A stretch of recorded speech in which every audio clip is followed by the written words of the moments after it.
The new Battle Junk Juggernaut ship from Season 3 can be a real beast if you get the build right. It's great for both PvP and PVE, so it'll be a great ship for all players. The ship is designed to be a tank, but it can also get very high damage output that will surprise your enemies. If you're a solo player, then this build is perfect for you as well. You can easily solo any of the sea monsters like the Mega Lestari and the big kuharibu, the big crocodile thing. Here you can see the build easily survives and sinks 2 level 12 players multiple times in this takeover event, who were both working as a team and only trying to sink me. I know they are both only level 12, but they would still normally be a difficult task as it's a 2 vs 1. We've built around using toxic attacks to drain enemy stamina and frequent crew attacks to dramatically boost our damage output. And as you can see, it works really well with the Juggernaut's tankiness. I'm making a lot of mistakes by rarely bracing enemy attacks and missing a lot of my shots, but this build still allows me to comfortably win this 2v1 in this takeover event. I'll show the full fight in the background whilst I show you what goes into the build, and then I'll cover the best way to use it so you can get the most out of it and have the most fun. So we're using the new Battle Junk Juggernaut ship from Season 3, and it's upgraded the full 6 times to unlock all the extra bonus statistics and perks. We want to activate the Provoke perk as much as possible, as it makes our enemies take an extra 50% weak spot damage, which stacks very nicely with our toxic long cannons, and due to the fact that it increases our brace strength by a massive 150% and brace strength recovery by 25%. The Endure perk is also great to activate as it provides massive damage mitigation, and the main thing we have to do to trigger both of these perks is just to be within 125 meters of our enemy. Then all you need to do is attack and block like you normally would, and it will activate these perks. Next up is the weapons. This is very simple because on all sides we want the Pique 3, and in the auxiliary slot we want the warhammer. From now on I'm going to call them the toxic long guns because I feel like I'm butchering their name. These weapons are great for all ranges, which is very helpful. It can shoot enemies from afar, or more importantly, it can deal high close range damage, which we want to activate the Provoke and Endure perks that I spoke about earlier. The Provoke perk does an extra 50% damage to weak spots, and this works perfectly with the toxic long guns, as they do a further 75% to weak spots.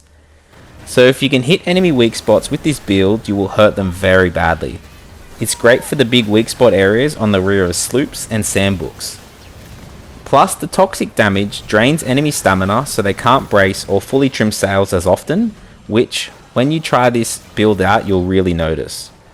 The auxiliary position can be switched out to your preference. I went with the warhammer because we'll be in very short distance battles and it still performs well, whereas the mortar variants really struggle at those super short range fights. For the armour, I went with the popular Black Prince. It has great resistance to explosive and burning damage, which is typically what the high DPS ships are dishing out. Plus, the Resolute perk is still really strong after the nerf it received. Next up is the furniture pieces, and this is where it gets a bit more interesting. In the major furniture slot, I'm using the Signal Gong. This is due to our build focusing on close range battles and quickly charging crew attacks. Thanks to this furniture, every time we do a crew attack, all of our damage is increased by 15% for 30 seconds. And a lot of the time, we are repeating crew attacks every 30 seconds. Therefore, we are consistently having a 15% damage boost to all weapons, which is very noticeable.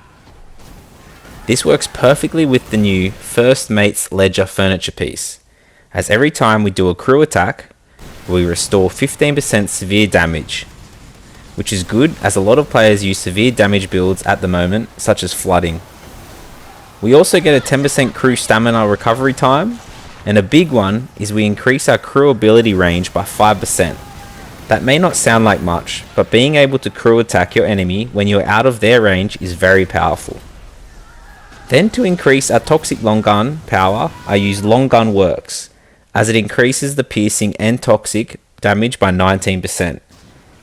This again works really well with the Plaguebringers Ward furniture piece, as it reduces reload time of our toxic long guns by a massive 15% and increases their damage by 8%.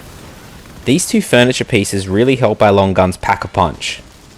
Now to enhance the Juggernaut's tankiness, I'm using the Compagnie Spirit's Locker, as it really provides a lot of defensive buffs with the 15% increased brace strength, plus 7% armour, and then a 20% reduced stamina drain if we are affected by a status effect like Flooded, Blaze, Torn Sails, etc. And most of the time, the enemy is using a status effect to trigger this ability. And lastly, to further increase our tankiness, I'm using the Medicine Cabinet. And this thing is great to give us so much more stamina whilst bracing. Now you can start to see how we manage to be so tanky and deal high damage all at the same time. Like I said earlier, the build is very easy to use and forgiving if you make mistakes. In a perfect scenario, you want to build your crew attack on the enemy and trigger it, then unleash all of your attacks as quickly as possible. This is really satisfying to pull off, and you can often see the enemy freak out when most of their health just gets deleted. And that's about it for this build. Thank you for watching, and I guarantee that if you try this build yourself, you'll really like it. I'm excited to get my hands on a few of those Heaven's Mandates culverins, as I feel they'll work really well with this ship as well. I have plenty more build videos planned, so make sure you're subscribed to the channel so you don't miss out. If there are any questions in general about the game, or you have a video request, let me know in the comments below. I'll leave you with this Mega Lestari fight, as it shows how easily this build makes it. I'll see you next time in the Indian Ocean. Bye!